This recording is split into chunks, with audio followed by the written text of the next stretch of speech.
Hetimi për dyshimet korruptive të gjykatësit Gjoko Ristov ka nisur nga gjykata e apelit dhe është zhvilluar në mënyrë graduale, duke u ndërtuar në formë mozaiku, ku janë përfshirë edhe dëshmi nga persona të ndikuar nga avokat, njoftoi në brifing me gazetar prokuroria për ndjekjen e krimit të organizuar dhe korrupsionit. Në kuadër të hetimit janë analizuar edhe telefonat të konfiskuar nga të burgosur. Gjithashtu janë evidentuar edhe biseda mes personave të burgosur, të cilët konsiderohen relevante për hetimin. Dyshimet lidhen me praktika korruptive që kanë nisur rreth 9 muaj deri në 1 vjet më parë. Prokuroria bën të ditur se aktualisht nuk ekzistojnë prova direkte për pranimin e parave nga ana e gjyqtarit, pasi në raste të tilla transaksionet zakonisht realizohen përmes ndërmjetësve, gjë që e vështirëson sigurimin e provave të drejtpërdrejta.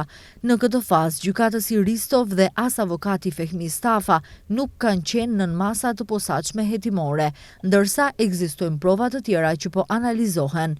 Prokuroria e rastit, Iskra Haxhi Vasileva, tha se janë kryer bastisje në 3 lokacione, prona të dyshuarit.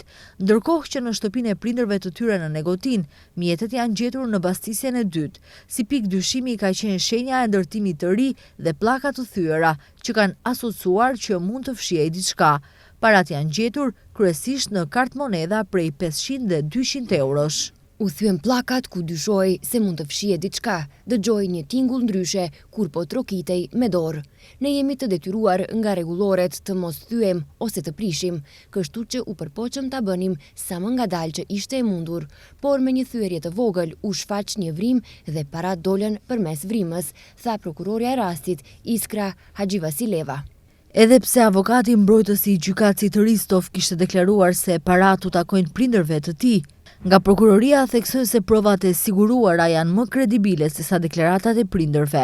Për momentin nga prokuroria nuk ndajnë informacione për të dyshuar të tjerë në këtë lëndë. Lidhur me masat e sigurisë, prokuroria sqaroi se i dyshuari ndodhet në pushim mjekësor aktiv, ndaj nuk është kërkuar paraburgim.